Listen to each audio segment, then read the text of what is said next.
देखिए, हमें समझना पहले ये है कि जो इकोनॉमिक डिजाइन है, चाहे वो अमेरिका में है, चाहे यूरोप में है, चाहे वो भारत में जिसका पालन हो रहा है, वो डिजाइन ही यही कहता है कि एग्रीकल्चर को खत्म करना है। हमें ये समझना बहुत जरूरी है।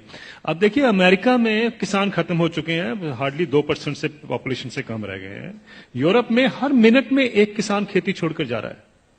और भारत में और चाइना में या डेवलपिंग कंट्रीज में अब सारा जोर है। अभी आपको याद होगा, रघुराम राजन साहब भी खुद कहते थे कि सबसे बड़ा रिफॉर्म भारत में तब होगा जब हम खेती से लोगों को निकालकर शहर में ला सकते हैं, क्योंकि शहर में दिहाड़ी मजदूर की जरूरत है।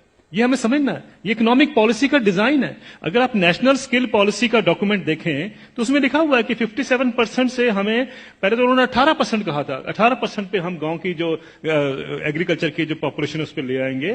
फिर उन्होंने कहा 38% पे अब आ गए हैं, 57 से 38% कर देंगे वो 2022 तक। यानी ये सोची समझी रणनीति का एक हिस्सा है कि किसानों को खेती से बेदखल करना है, शहरों में लेके आना है। ये हमें जानना बहुत जरूरी है। जब हम ये जान जाते हैं तो उसके लिए जो पूरा इकोनॉमिक ढांचा बनाया जाता है। अब जैसे बताया आपने पहले कि देखिए, क्राइसिस है, इतने सालों से किसान को इनकम नहीं मिल रही है। जब हम दूसरे सेक्शन को देखते हैं, मैं इसका एक उदाहरण देता हूं सिंपल सा। 1970 में गेहूं का दाम 76 रुपए प्रति क्विंटल था, जो 2015 यानी 45 साल के बाद बढ़कर 1450 रुपए प्रति क्विंटल हो गया 2015 में। उसी दौरान मैंने बाकी सेक्शन ऑफ द सोसाइटी का हाल देखा, उनका क्या हुआ इनकम का। मैं सिर्फ बेसिक पे और डीए ले रहा हूं। उसी दौरान में 45 साल के पीरियड में सरकारी मुलाजिम की जो बेसिक पे और डीए है वो 120 से 150 गुना बढ़ गया। और जो स्कूल टीचर्स की जो तनख्वाह बढ़ी है उस दौरान में वो 280 से 320 गुना बढ़ गई। और जो कॉलेज के यूनिवर्सिटी प्रोफेसर्स हैं उनकी तनख्वाह 150 से 170 गुना बढ़ी है उस 45 साल के पीरियड में। किसान की जो इनकम है, जो गेहूं के दाम से या धान के दाम से आप नापेंगे, वो 19 गुना बढ़ती है। अगर ये जितने सरकारी मुलाजमों की भी अगर इनकम 19 गुना बढ़ी होती तो ये नौकरी छोड़ चुके होते आज तक।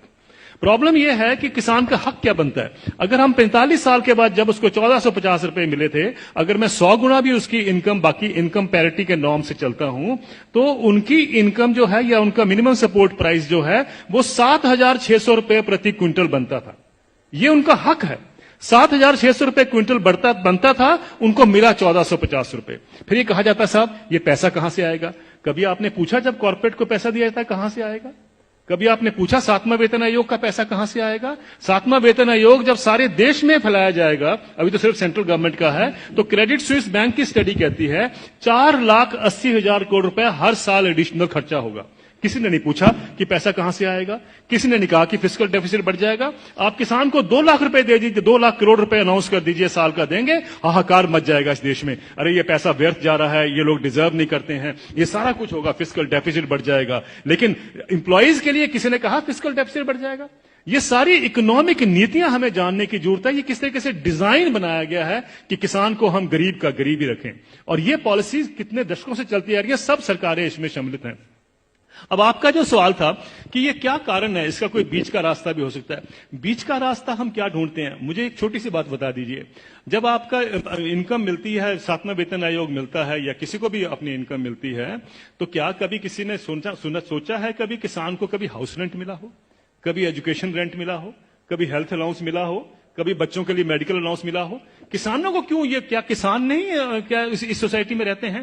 सुप्रीम कोर्ट के जो ऑफिसर्स हैं उनको 21,000 रुपए कपड़ा धोने के लिए मिलता है हर साल का। डिफेंस वालों को 20,000 मिलता है हर साल का कपड़ा धोने के लिए, कपड़े धोने के लिए।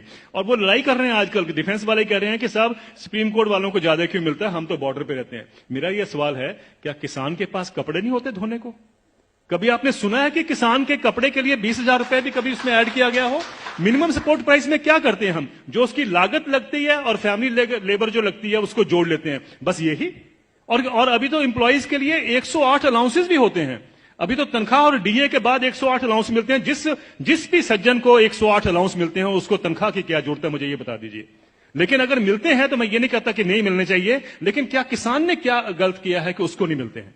मैं ये कहना चाहता हूं, कभी किसान के एमएसपी में हाउस रेंट जोड़ा गया है, कभी उसका मेडिकल अलाउंस जोड़ा गया है, कभी उसके बच्चों के लिए एजुकेशन अलाउंस जोड़ा गया है? क्यों? क्या उसने बच्चे नहीं पालने हैं? हम ये क्यों मान के चलते हैं कि किसान तो हमारे देश के ऊपर बोझ है, इसके ऊपर हम दान कर रहे हैं? आप दान नहीं कर रहे हैं, आप उसको एक्सप्लॉइट कर रहे हैं, आप किसान को निचोड़ रहे हैं और उसी के साथ आपकी अर्थव्यवस्था चलती है। यह अर्थव्यवस्था के जब तक हम ढांचे को नहीं देखेंगे, हमें समझ नहीं आएगा कि किसान को मार इतने सालों से क्यों पड़ रही है। क्या